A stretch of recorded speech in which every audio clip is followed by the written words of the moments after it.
course, you know, is executive member of the Alliance for Change. We have a member of Parliament, David Patterson, here with us to answer any questions you may have, and also joining us virtually, Dr. Vince Adams, also to answer some questions. At the moment, I have decided to start. We are awaiting Jaretha Fernandez, Member of Parliament, and she will be joining us. So let me hand this over to Colin Haynes.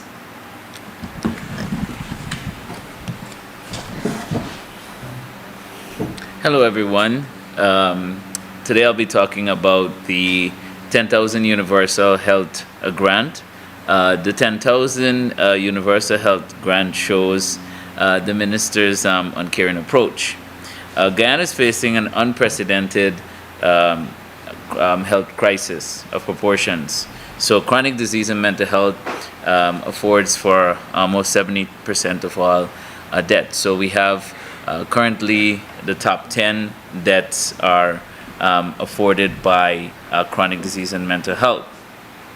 One of the deficiencies in our healthcare system now is lack of vision, oversight, and institutional capacity to fix these issues.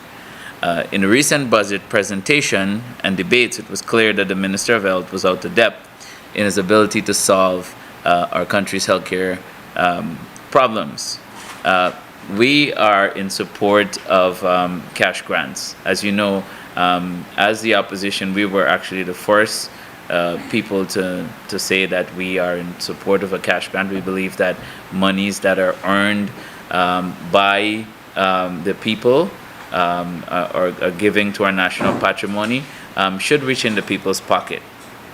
Now, the government instituting this $10,000 universal healthcare voucher that will be available to each person to help finance a basic menu of health tests. So this is straight out of the budget. The initiative runs kind of contradiction rather to the $4.5 billion was budgeted for the preventative and family health program. So it is unbelievable that the government will budget more money, which is $5 billion for a cash grant, and not somewhat find a way to integrate the two. And as I said, the health budget for the family and prevention health program is $4.5 billion. So, and also to note that this is only for 500,000 people. As you know, our population is not 500,000, so our population is 850,000. So what happens to the other 350,000 people? If the minister is comfortable in spending more money than allocated for the program to fill the pockets of friends and families under the disguise of basic menu of health tests. So how do we solve this problem?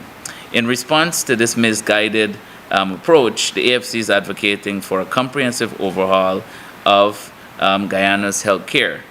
Central to this vision, we believe we cannot box grants into health, but we are advocating to supplement the family and healthcare preventive care budget and to spend more money on training and educating staff on basic preventive medicine techniques. We also believe that we could spend some of our taxpayers' dollars on robust research. We need to investigate the high rates of chronic diseases, particularly heart disease. It's the number one killer for Guyanese, killing almost over 500 per 100,000 people. And we also believe that we need to also investigate adjustments that need to be made on lifestyle disease and family circles. So to complement these activities, we will also ensure that our basic package of healthcare services is expanded to include all health centers, all district hospitals, regional hospitals, and healthcare posts. And, in conclusion, Guyana's chronic disease and mental health crisis deserves a comprehensive action. The Alliance for Change has proposed reforms that will address the root causes of chronic diseases through improved institutional capacity among healthcare services, And ultimately, our passion is not driven by money, it's not driven by selfish gain, but is to save the lives of every single Guyanese person. Thank you.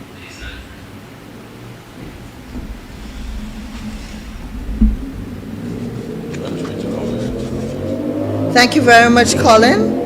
And at this point, I'd like to read the AFC's message, Ramadan Mubarak, from the Alliance for Change Guyana.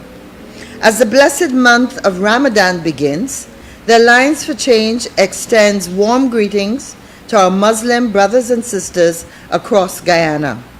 This sacred time of fasting, prayer, and reflection serves as a powerful reminder of the values of faith, compassion, and self-discipline. It is a period of spiritual renewal, charity, and deep devotion, strengthening our bonds from both God and our fellow human beings. In a diverse nation like ours, Ramadan is also a time to embrace unity, tolerance, and understanding amongst all Guyanese. As our Muslim community observes this holy month, we recognize the contributions of Islam to our society and reaffirm our commitment to religious freedom, peace, and national harmony. May this Ramadan bring you and your families abundant blessings, good health, and spiritual fulfillment. Let us continue to work together to build a stronger, more united Guyana. Having completed those two presentations, I know we're still waiting on Ms. Finance. I understand she has some issues with traffic, but I certainly would want to invite Dr. Vince Adams. Vince, I don't know if you have comments you wanted to make on anything topical, and if not, I would then open the press conference to any questions our media may have on any issues. Vince? Thanks, Kathy. Yeah, well, while we wait on Director, I just want to just talk briefly about a couple of things. Of course, this whole with the gas to shore project, which has been in the news lately, here over late, and justifiably so, in terms of the extension of the schedule of this project. And when the question is asked of Mr. Jagdias, what is going to cost? I mean, it's evident that this government does not have a clue as to what exactly they're doing.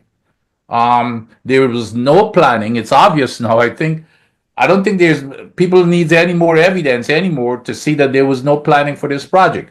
And it's not only this project. We've seen what happened with the other projects. Now here we are, probably the most expensive or costly project that we've ever done in Guyana.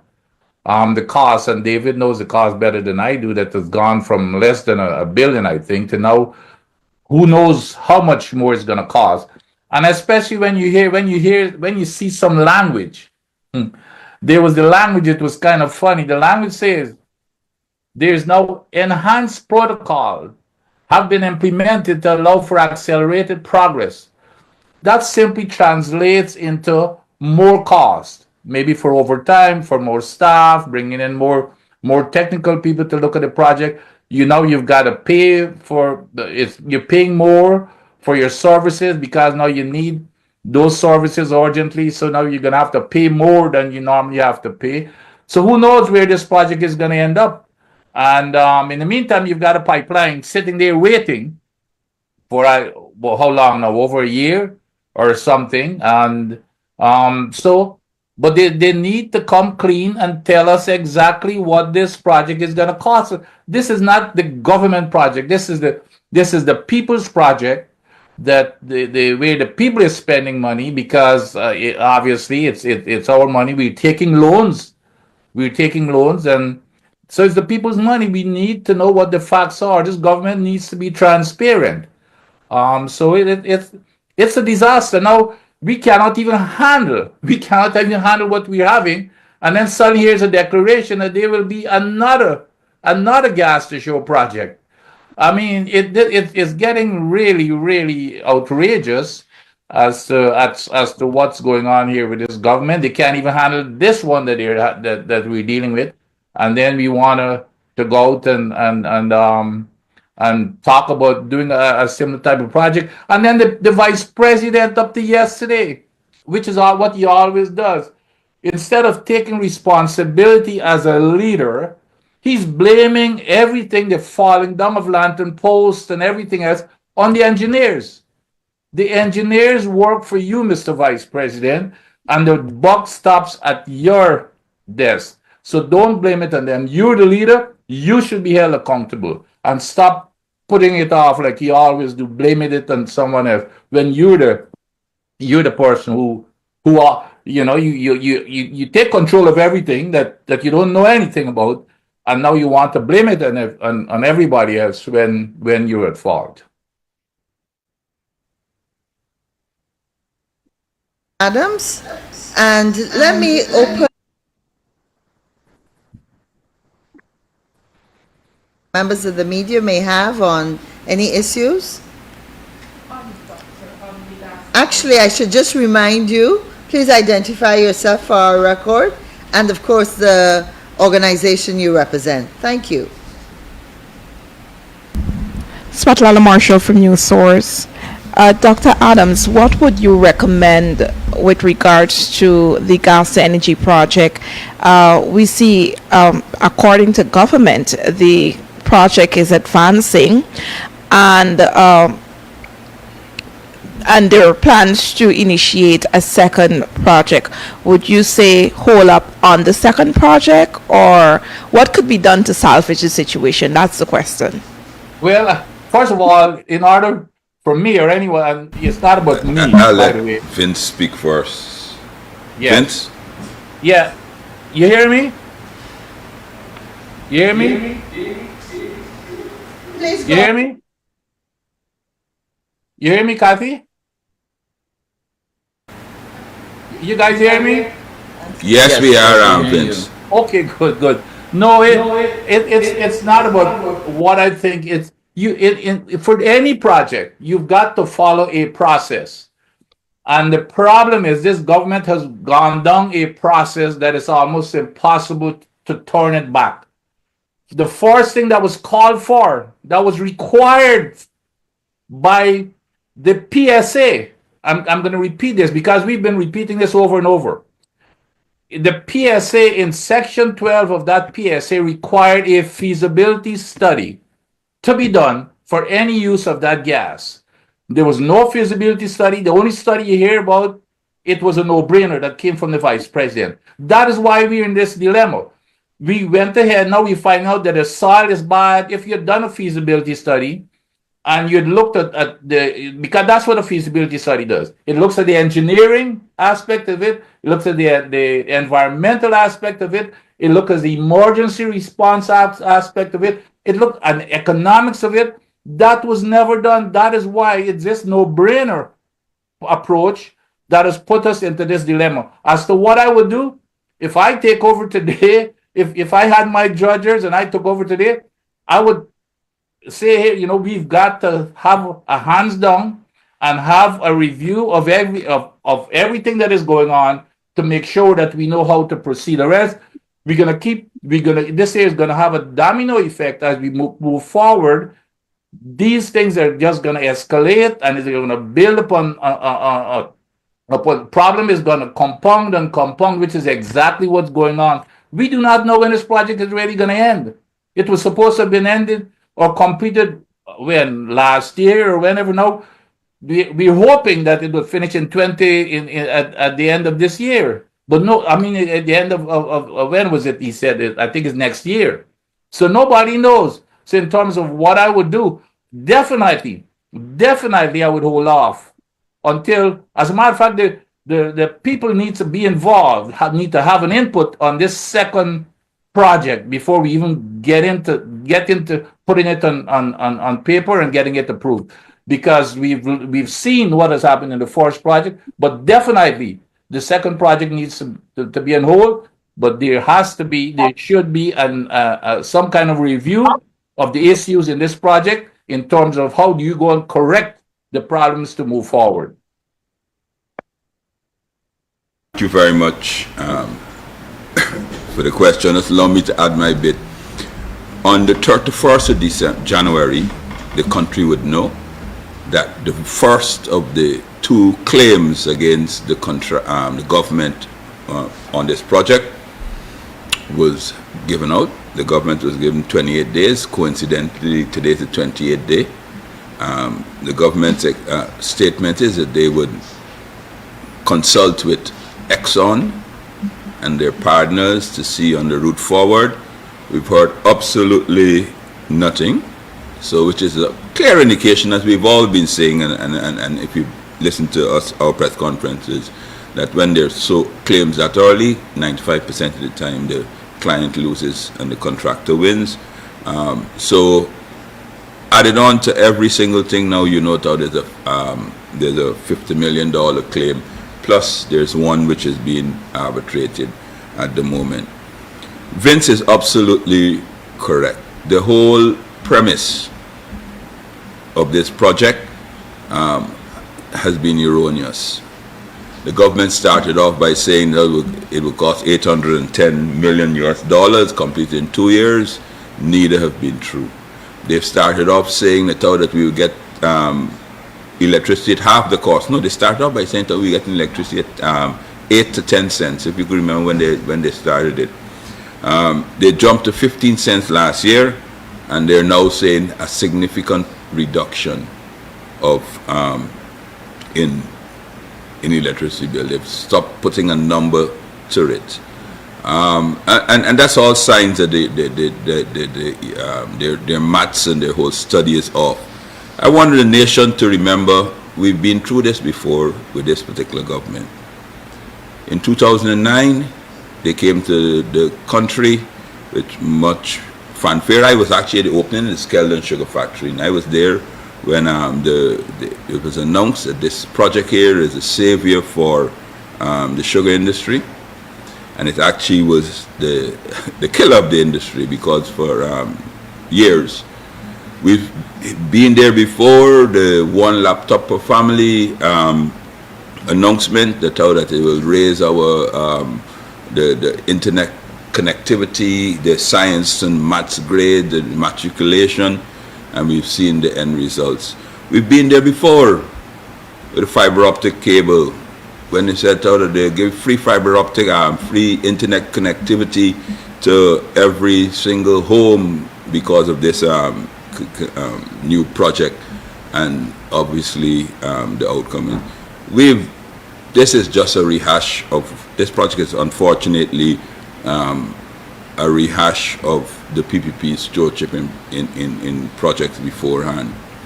The really sad part of it, is that the Guyanese for the rest of the year will be grappling with 17 containers, 27 containers, third-hand containers, 2 power ships, birds on wire, persons knocking down power poles, and constant blockouts. And the only excuse that they will give you is something that the previous administration didn't do or have done. So obviously there's nothing bright for us. We have always questioned the viability of this project, always questioned it, and sad to say, obviously because we do support cheaper electricity, sad to say that it's our warnings have now proven true. David, Thank you very much, Mr. David Patterson and Dr. Vince Adams. And I'm happy to say that Member of Parliament Jurita Finance has made it here. So we will ask Jurita to give us her presentation. Thank you. Thank you, Ms. Hughes, and everyone else here today. My apologies. The traffic is not getting any better as we were told it would have been. My statement is a statement on the cash grant distribution, and it goes as follows. The cash grant distribution, initially championed by the Alliance for Change during the time when the People's Progressive Party was reluctant to provide such relief, was intended to offer much-needed support to citizens grappling with the high cost of living. However, the implementation of this initiative has exposed significant flaws, rendering the process dehumanizing, inhumane, and fraught with inefficiencies. What was meant to be a lifeline for struggling families has instead become a source of frustration, desperation, and suffering for countless individuals. One of the most glaring issues is the chaotic and disorganized nature of the distribution process. Recipients are forced to endure long, exhausting lines at distribution centers and even longer and more exhausting lines at banks to cash their checks, which they try to cash immediately after receiving them, a clear indication of how desperate people are for financial relief. This desperation underscores the harsh reality that many are struggling to make ends meet in the face of the rising cost of living in Guyana. The cash grant distribution process has been marred by a system that fails to prioritize the most vulnerable. The absence of separate lines for elderly individuals, people living with disabilities, pregnant women, and women with babies or young children is deeply concerning. These groups, who are among the most vulnerable in society, are left to navigate the same chaotic and physically demanded process as everyone else. This lack of consideration for their specific needs is not only unfair, but also inhumane. Further, although the Attorney General is reported to have said that the relatives of persons who died after registering would be able to uplift their cash grant, the government has failed to put any system in place to address this. Similarly, residents of the Palms Geriatric Home were forced to join long lines at the Dorcas ground because their checks were not delivered to the facility, further exposing the system's inefficiency and lack of compassion. Another critical issue is the lack of a clear process for individuals who miss the distribution deadlines in their area. These individuals are left without any means to uplift their checks, leaving them without the financial support they desperately need. Additionally, the distribution of cash grants in areas were Additionally, the distribution of cash grant in areas where not all checks were printed has caused confusion and frustration, as many who registered before the deadlines are still left empty-handed. Perhaps most troubling is the fact that some individuals are being asked to re-register despite having already completed the process. This raises serious questions about the efficiency and transparency of the system, as well as government's commitment to ensuring that all eligible recipients receive their due support. In conclusion, while the Alliance for Change calls for the cash grant distribution, and that call was absolutely necessary to address the economic hardship faced by Guyanese, the current distribution system under the PPP administration is in urgent need of reform. This being the second distribution exercise, we expected it to have improved the challenges faced in the first distribution system. Instead, the process is dehumanizing, chaotic, and fails to prioritize the needs of the most vulnerable. To truly address the high cost of living and provide meaningful relief, the government must implement a more organized, compassionate, and efficient system that ensures no one is left behind. The people of Guyana deserves better.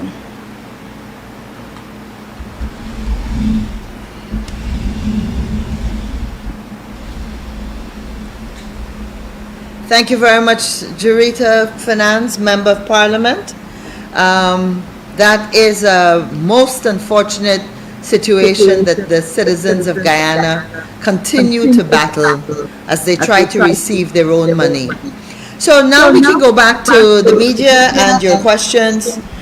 Please use the raise hand function if you're not with us, and of course identify yourself and your organization. And I see a question. Svetlana again. Ms. Fernandez, you spoke about the cash grant.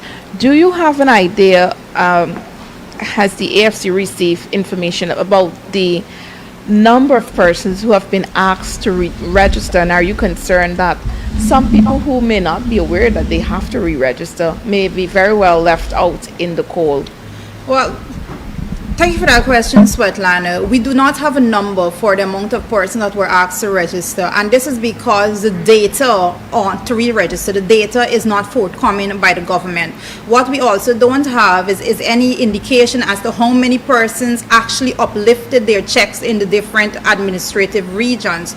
We were told, for example, you know that in Bartica, region number 7, checks were distributed before the year end. Checks were distributed on the 23rd and the 24th of December, those 2 dates respectively. Now what happened is after that, those persons that missed those dates, checks were printed, sent there, locked into the REO's office, are still there, cannot be distributed.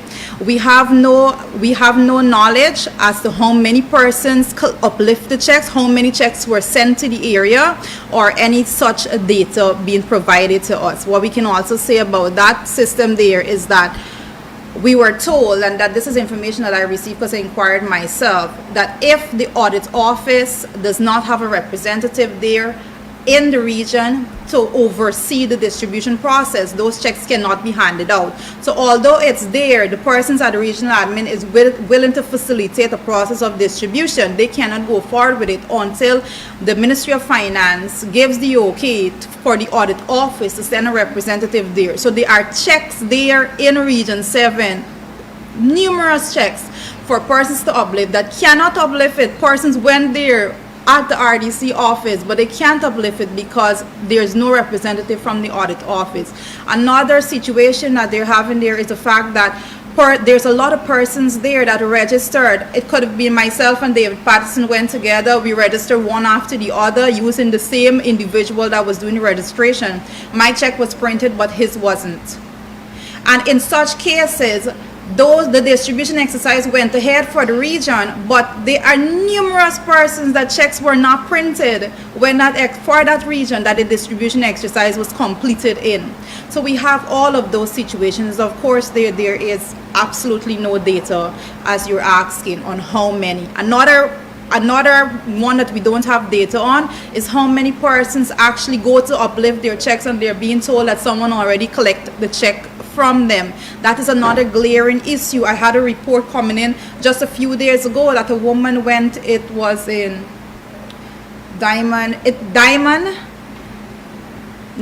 in Grove. I want to be very specific. A woman went to uplift her check in Grove, and when she got there to the desk, someone had already uplifted her check for her, and they had the audacity to ask her if she had a twin. We can't make this up. Someone uplifted a check for that woman. Now that woman is not a social media person, so she's not going to come online and say, oh, I can't get my check because it said somebody uplifted the check already. But they told the woman, no, that has to be queried. What is the query process? We are yet to know. There's no defined system in place that says this is how we're going to be querying these systems. So there's so many other instances of similar things being done. And at this point, I want to say that we're not, at no point in time am I going to put blame to the persons that are doing the distribution, because those persons are basically volunteers. Those persons are going out there without any training because the government have such a chaotic system right about now to distribute the cash grant. They are going out there spending countless hours to try to organize a system that the government deliberately made chaotic. So they are not to be blamed for the mistakes that are being made. That is why we have another report. Persons would have seen it on social media. A woman said her check was uplifted, and before she could have even gotten to who have the check was already cashed to the bank. A lot of people are asking now, how is that possible? But you see, there are so many persons in Guyana that may have the same name, but the persons distributing it now, they have to be so keen. You're not distributing based on name. They're supposed to be distributing based on ID card number. But again, these persons are not trained, and the chaos has to be clearly seen at the distribution site. Persons just aggressively rushing to see if they can get to the front of the line and all of those things. It creates a system that you can have a lot of inefficiencies, and this falls at the feet of government. As I just said in my statement, this is not the first run of the distribution process. This is the second exercise to distribute. We had one in December, now we're having one again now. The failures that were identified before should have been remedied. And if persons was paying attention at the questioning for the Prime Minister's office, we did question the Prime Minister and asked if you were putting systems in place to better what went on in December, and he assured us, nation sitting in the National Assembly, that he put systems in place, and it was not done. If you go to all of those distribution centers, you would see that the same system that was there in 2024, December of 2024, is the same system being repeated now. What is so hard in making the data available to the public? But Svetlana, when you were saying you're distributing to 600,000 Guyanese, and the voter list says another number, and your last year population report is saying something else, you can't put out data there because none of them are going to be aligned with each other. The system was designed for billions of dollars to be pocketed by the PPP administration. That is why they're not putting the data out there. That's my question. That's my response. Just a follow-up. There are reports that party people or party agents, PPP supporters, are at the distribution sites giving out the checks. Do you think that's acceptable? What I would say is whether or not it's acceptable, let's get to that. I think first we need to put on record that that is true. It is factual. That report is factual. If you go to the various distribution sites, you will see the PPP representatives there actually overseeing the processes as how the distributions are done. Then they're going to be claiming that they are persons that are actually, they are public servants, that's how they're distributing. Now I believe I saw, it was a letter I believe in a newspaper, that someone was basically saying that they actually resigned from their job and so, because they couldn't deal with all of that timings and so forth. And there were reports and allegations made that in some regions, the regional officials, the PPP regional officials, were actually giving some top up to some persons while none to the others who were working there to distribute those checks. When you see politicians get involved, it becomes a different ball game. And I see what's going on right now. I would say it's unethical for the PPP representatives to go out there and to be fronting this process, because you will see them making it more chaotic instead of making it more a smoother flow. If the public servants was left to do this on their own, Svetlana, I can assure you, if you had paid public servants to go out there and aid it in this distribution process and design a system, they would have done it flawlessly. That is what I'm absolutely sure about. And again, I would say, going back to the National Assembly, it was none other than Val Lawrence who asked the question when we went for the supplementary in December. When the PPP came for that, Val asked the question as to how much of this money is being budgeted for the distribution exercise. How much are you putting to offset the costs persons may incur to aid in the distribution? And there was absolutely no money budgeted. So the PPP from the beginning is to be blamed for all the chaos, and they continue to be making it more chaotic by putting their representative to oversee those various distribution centers. I think the key message we want the nation to understand is that this is not a coincidence. This is a deliberate policy. It is a deliberate policy by the PPP government and the Ministry of Finance to force Guyanese, including pensioners, to line up for more than 4 hours in some cases to register. Twice to register. And then you ask them to line up now. We have records and calls from individuals that have gone 3 consecutive days and on one day spend 8 hours. So you've asked them to line up now to collect. And then at the banks are having a total nightmare because they have lines of people waiting to go into cash. Some banks, we got a report yesterday, Some banks are saying to individuals, you have to open a bank account. And other banks are actually charging people that have an account at that same bank. They're charging them to change their checks. So you have to say, if all the public servants are paid directly into their bank accounts by the Ministry of Finance, all the pensioners either collect their book or are paid into bank accounts. A good number of the population of Guyana that were due to receive these cash grants could have had the monies go directly into their bank accounts, Right. without forcing these individuals to spend close to 3 days in terms of hours fighting confusion, who collapsed, to collect $100,000. Is that the best we as a nation can do to our people, especially the pensioners? So you have to ask the question, why has the PPP deliberately done it this way? Why have they deliberately put the nation under so much stress to give the people monies that belong to them? This is not a donation from the PPP or any political party. This is the money that Guyana has earned, and Guyanese have a right to collect. Let me check, are there any other questions? Yes, I see a question from Laura George. Laura, please go ahead. Thank you, Kathy. I really just wanted to add to the cash grant, to respond to the question from Ms. Marshall. When she asked, that the party agents, is that true that party agents are being used at these places? And I want to say that for the indigenous communities, that it is very true. So you have like the CDOs, and other party-appointed officials or officers in the communities being the ones doing the distribution in the villages. And the reason that this is wrong is that it's giving a misguided message to communities that this is PPP's money. And so it has been a task trying to explain to villages that this is our money, this is the people's money, this is not the party's money.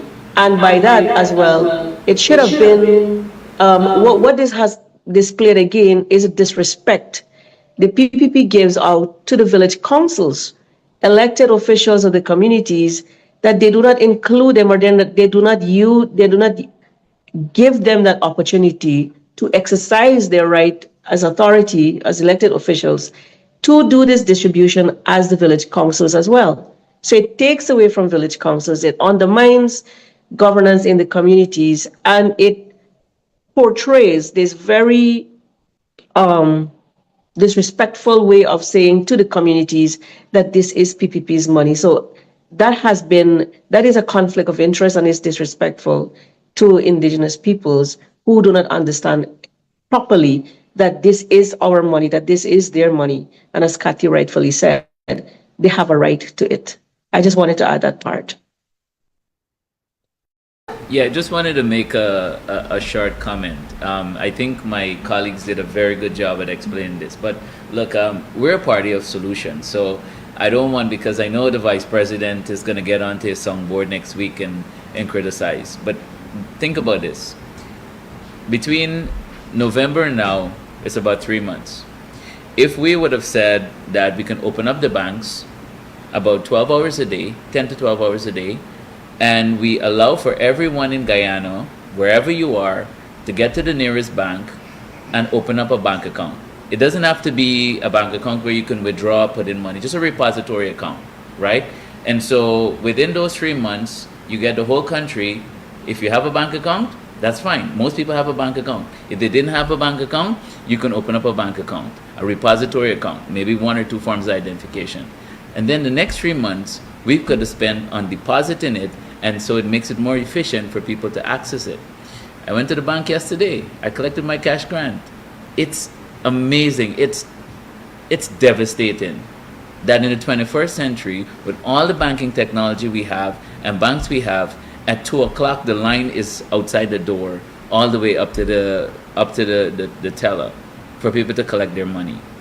I think it's very disheartening that we as people, this is our money, and it seems like we're begging the government for our own money. We have to beg to collect it, and now we have to beg to cash it. This can't be, and certainly this is not how the way it's done in Dubai as well. I just want to add one other important point to this. Another important point I wanted to add is the fact that persons would know that the government have a system in place that you can go online and check the status of your cash grant. They say it's either submitted, and then they go to it's been under review for some persons. But I want to deal specifically for the under review. Now, there are some persons whose status shows that it is application status under review, and I'm reading directly from something someone sent to me.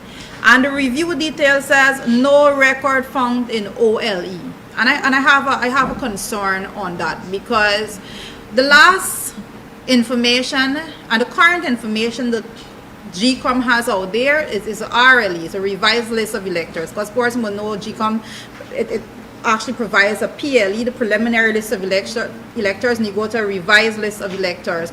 But this here is saying no record found in the OLE. So it begs the question now as to which OLE is the government using to actually query names against. They're not supposed to have this. So it begs, it's a bigger question as to what is actually going on. What is the collaboration between the government of Guyana and GCom with this list? Does the government of Guyana has a OLE from GCom that they are checking off names against for who registered? And this is a question that has to be asked at this point, because I am willing to provide this information to the media without the person's reference number, obviously, that this is what is stated there. No record found in OLE, and persons out there that don't know the OLE is for the official list of electors. This is a bigger question, a bigger concern that we need to dive into right now. Sorry, we'll come back to you, Svetlana. Please identify yourself and go ahead. Good afternoon, Delicia Janier from NCN News. Coming back to your point you made, Ms. Fernandez, when you were speaking about the cash grant, you're alleging that there are discrepancies and that at the bank level, persons are able to cash the said checks that have been uplifted. Are you guys willing to provide the evidence of this as how you would have mentioned just that you're willing to provide the same evidence for this OLE situation?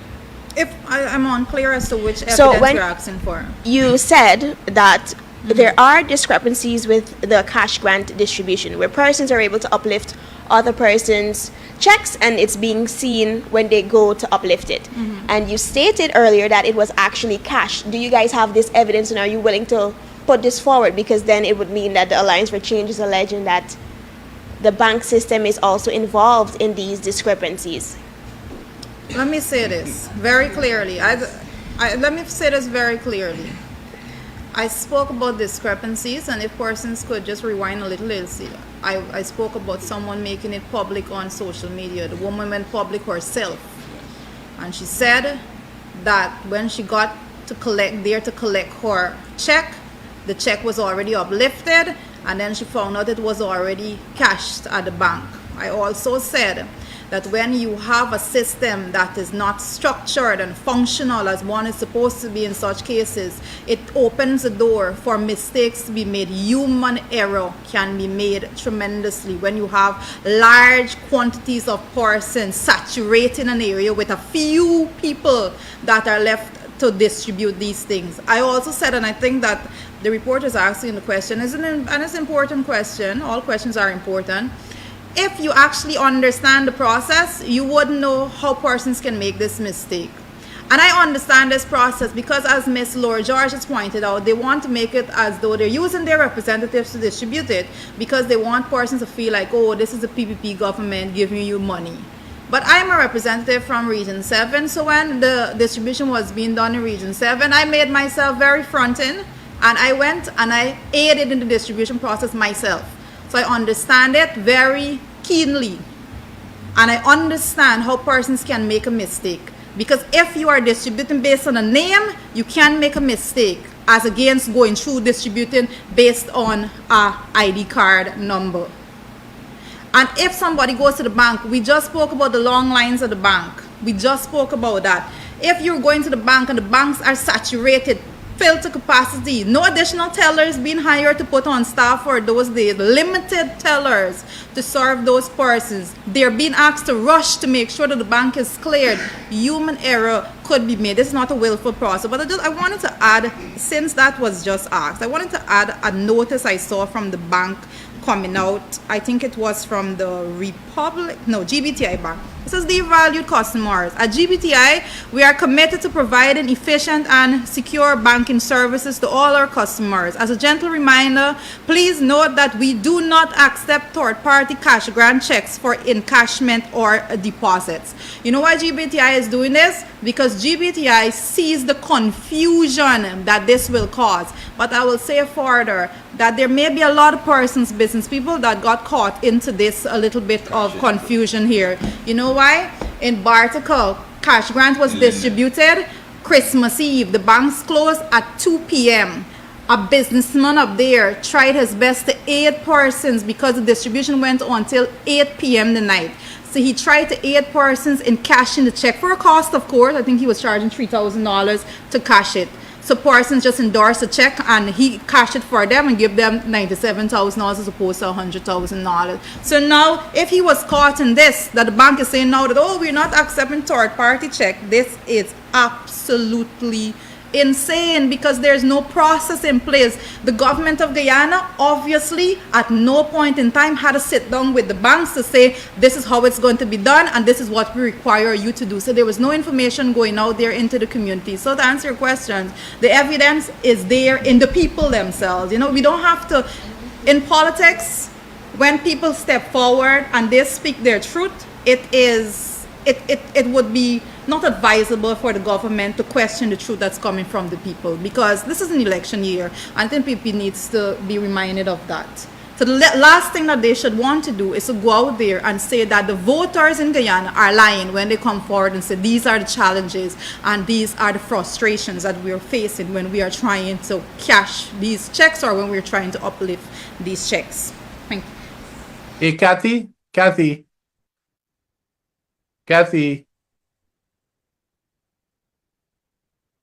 Kathy, you hear me?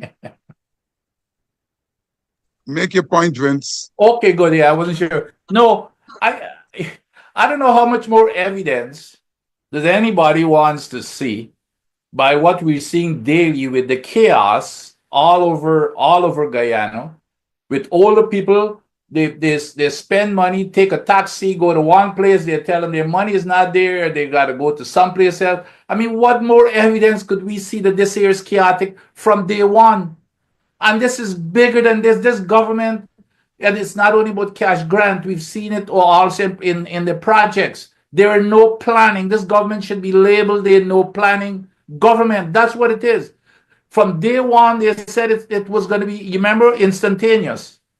We're gonna get them. Then you hear five months afterwards. Then it goes from household to individuals, and the question that has been asked, and maybe I'm the only one who has not heard the answer, which is a basic question: why didn't the government use the current process of depositing money into, let's say, government employees and the pensioners that they're already depositing money into on a monthly basis? Why didn't they use that system or that process to deposit money, this cash grant, into those people's account?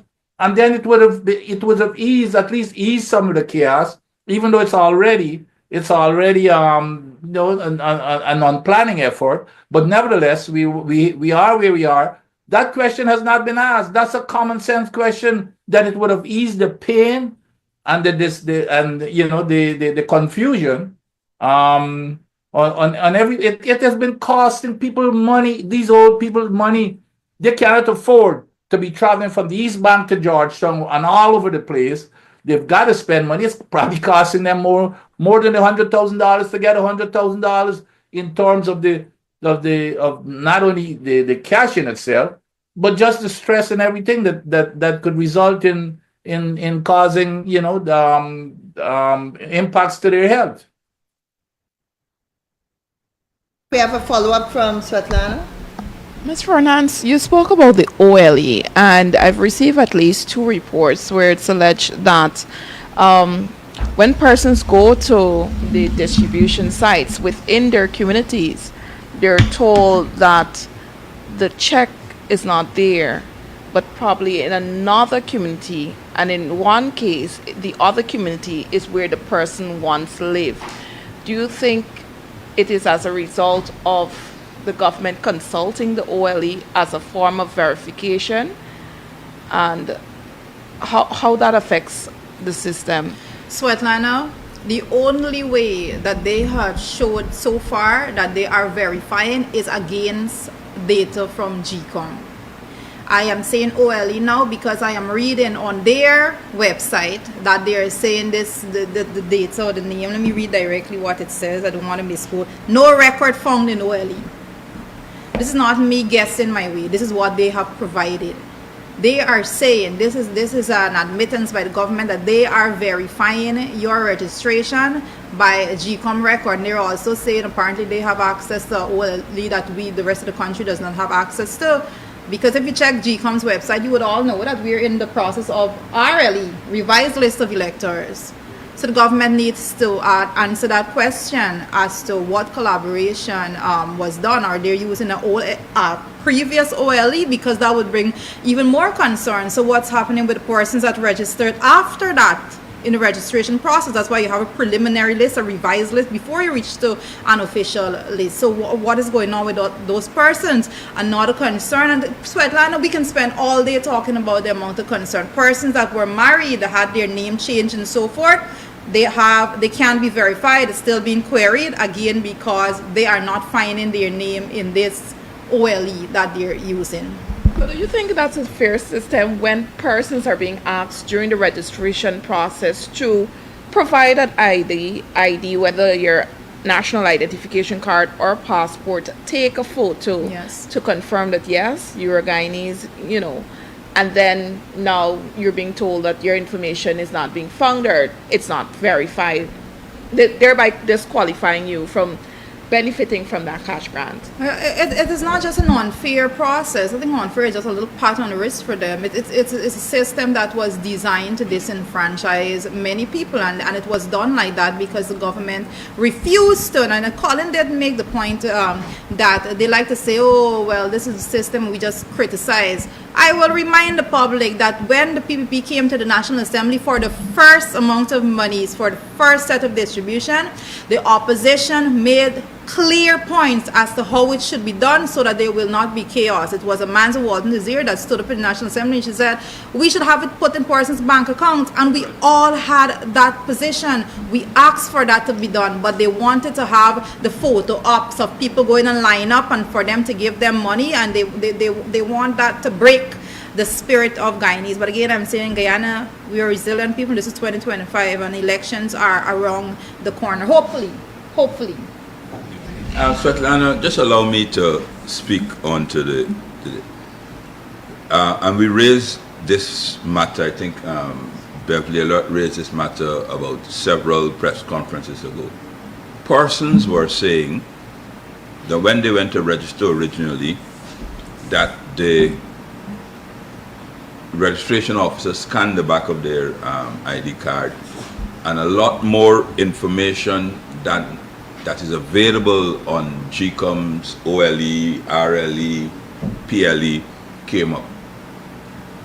Meaning that Ms. Alerta set out, we have a suspicion that GCom has provided the government with their entire database. We raised this question directly with GCom when we were there. They never actually answered exactly what it is, but we do suspect, based on the comments now, that the entire database has been provided to the government, and aka the politician. It not only has your what is known publicly, your name, your address, and your ID, gender, and your ID card. It also have all the details about your parents, etc., etc., etc. We asked GCom, and I make this whole thing. We've asked GCom to provide us with an electronic copy of the revised list of the electorate, not in PDF form, because in PDF form it's almost 100,000 pages. We set out in a searchable form in Excel, and that meeting was in January, I do think. GCom has not even responded. So there is mischief afoot, and unfortunately and sadly for the country, it seems as though GCom is part and parcel of the mischief that is afoot. I think the chairperson should know, because obviously the chairperson should publicly get up and say and demonstrate that she has not opened the entire database that GCom has to the PPP illegally. They're not supposed to have done that, and that's our concern. And I do think that the next press conference, I know they have a press conference once every half year or something like that. Hopefully they have one soon. I think the media should ask the chairperson directly, what exactly have you provided the Ministry of Finances? And people may wonder why we are concerned about this. But people on Facebook can remember that the PPP has in their employer company called Mercury, who will take this information and do targeted misinformation on Guyanese voters. I'm sure everybody on Facebook see that there is posts you can see. Mark Benchcup didn't know the mic was on. Roll Tony, there's all sort of hinting that there's some sort of issue with known persons that don't actually support the PPP. We do fear that they'll be giving this information raw, unpolluted, so therefore they tell you of your parents, your family, your kids, and everything like that, which is on, and they'll be sending misinformation directly to you from using GCom's database. So the mere fact that they are coordinating between the OLE, because it's supposed to be a totally separate process, the mere fact they're publicly admitting that there's some correlation between the OLE and the RLE and those things, and the registration problem, confirms our suspicion that mischief is afoot. David, we have a question from Adam Harris. So Adam, please go ahead.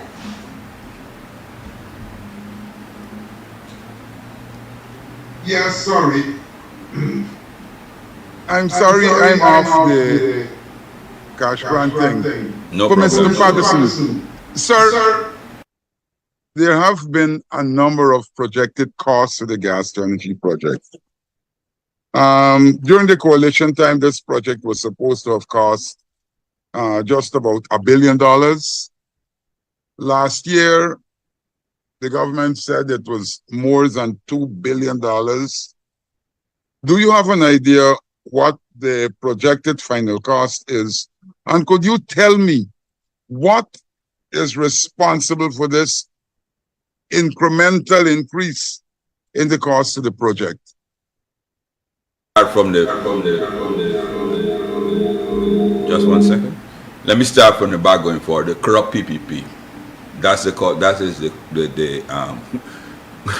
the reason for the incremental or the astronomical increase. Look, listen to me. The PPP, and I'll say it clear, and I'm looking there, they are nothing short of transactional, corrupt business persons. From the very initial stage, we receive reports that several of their friends and family set up companies, and I could tell you I think there's a company set up in Anguilla, and otherwise which persons give us the name, who are providing services here to the Gas to Shore project.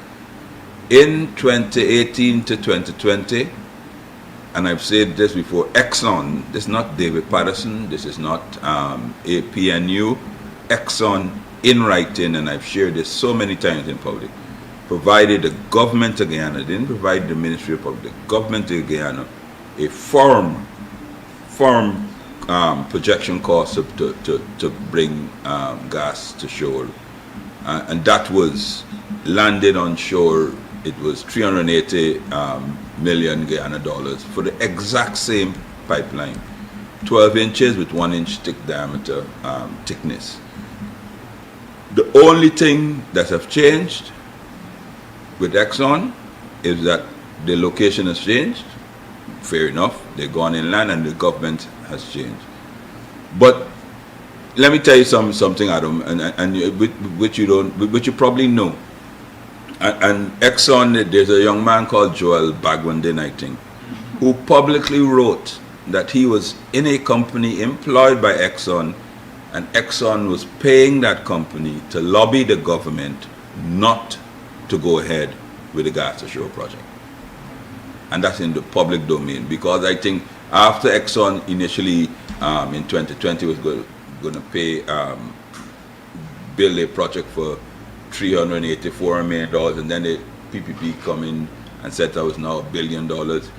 They themselves panicked, and what they did, they paid a lobbying firm, and you could go back there. He publicly said it, and he's proud to admit that he would not be part of anything to undermine the government. But Exxon themselves were paying publicists and lobbyists to lobby the government not to build it.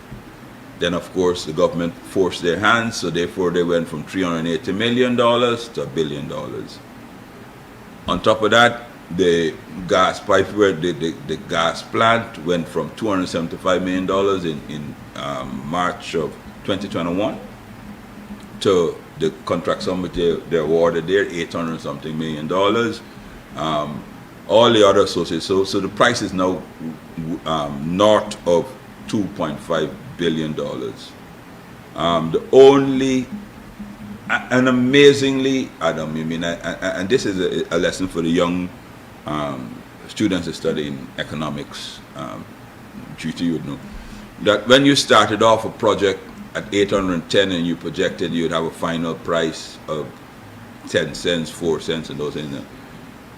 One of the most amazing things in the world is you've now gone, admittedly, over $2 billion, and you're still projecting the same and same price at the end.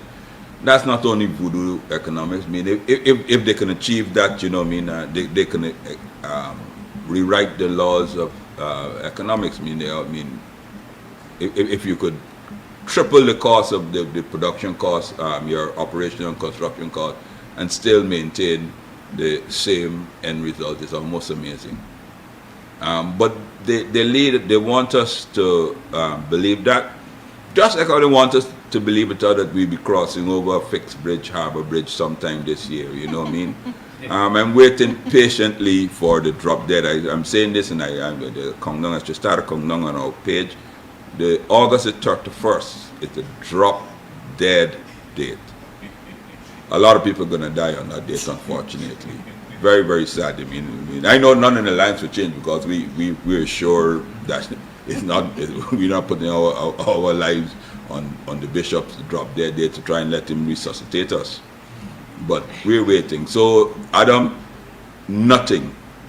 In my budget speech, I call them the government of incomplete projects, and I went through an entire litany of projects that they promised and they think, and they have done absolutely nothing. The two they promised, the two they talk about, Heroes Highway, they've already 2 years running. They've already started repairing it. Compare that to the AP and UAFC's time in office. The roads that we build are still there for quarter the price. That's the difference in administrations. Thank you very much, Mr. David Patterson, and all our contributors this afternoon. I don't have any other questions here, so I do want to thank the media for joining us. I want to thank the general public for joining us on our various social media platforms. And as we close, I do want to say Ramadan Mubarak from the Alliance for Change. Thank you.